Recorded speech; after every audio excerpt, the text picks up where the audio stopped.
There are so many talented and skilled baseball players out there who haven't had a chance to make a meaningful salary for them or their families because they are either stuck getting very little playing time in MLB, or they're stuck in AA or AAA because their organization is stacked and there just really isn't a lot of opportunities for them in the big leagues for the foreseeable future. But what if there was a better opportunity for players to make more money and get more playing time? Well, there is.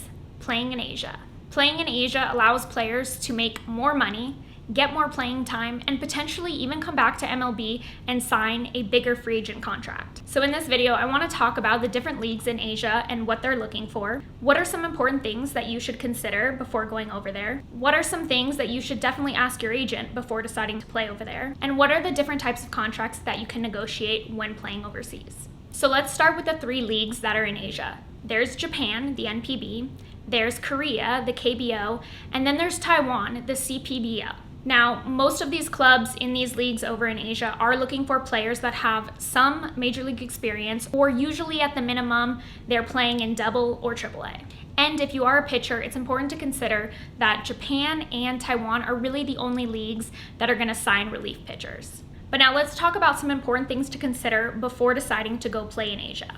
Leaving your country to go play in a foreign country with a different language, a different time zone, different food, and different customs, it can be a big culture shock. For example, the food is very different over there, so it's important that if you are going over there, you are open to trying new foods and being adventurous. That being said, there are things that your agent can do to help alleviate adapting to a brand new diet. You're also going to be far away from your family and friends and on a completely different time zone. And these things can wear on a player over the course of a season. So you're probably going to want to make sure to negotiate into your contract plane tickets and accommodations for family to come over at times during the season to make this a little bit easier. Furthermore, the cultures and customs differ a fair amount from America and MLB in general. Now, baseball is still baseball no matter where you are around the world. However, there's still different customs that these leagues have, for example, like how they prepare for a game that you're going to have to be open to and ready to adapt to. But now, all of this being said, the crowds, the fans, and just the rich love for baseball in Asia is unlike anything that you will experience in MLB. But now let's talk about some important things that you should talk to your agent about before you decide to play in Asia. For starters, there are different types of players that the Asian leagues are going to look for to come play in Asia and that will have success in Asia. Now, when it comes to pitchers, there are going to be different arsenals and tools that pitchers are going to want to have to be successful in Asia and for leagues to want them to come play in Asia.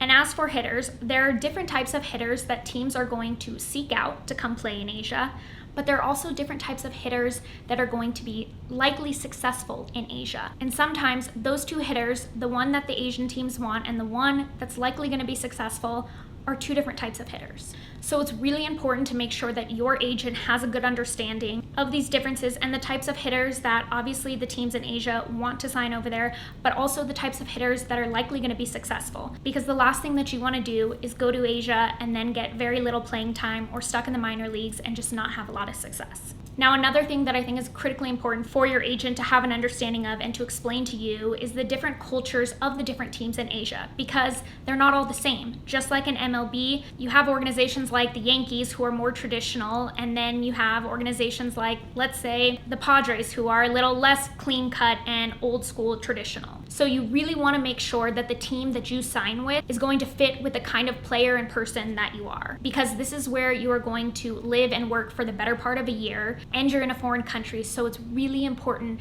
that you are comfortable and that the team you sign with is conducive to the kind of person and player that you are. Now, finally, let's talk about the different types of contracts that you can negotiate in Asia, because there are a lot of creative and unique things that you can do in Asia that you can't do in MLB.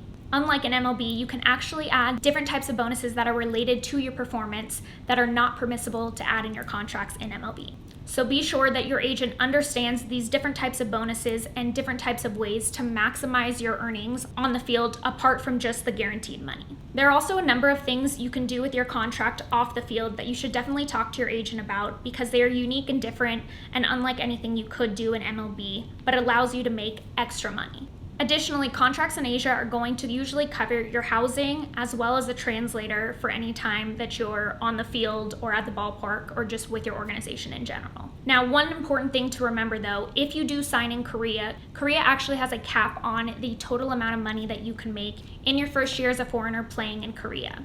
And then as for playing in Japan, this is probably where you can get the highest contract and the most money. Now, all of this being said, playing in Asia has actually become increasingly more popular over the last couple years, but this also means that it is becoming increasingly more competitive. However, these leagues provide incredible and tremendous opportunities for players to go over and further both their career and their earnings.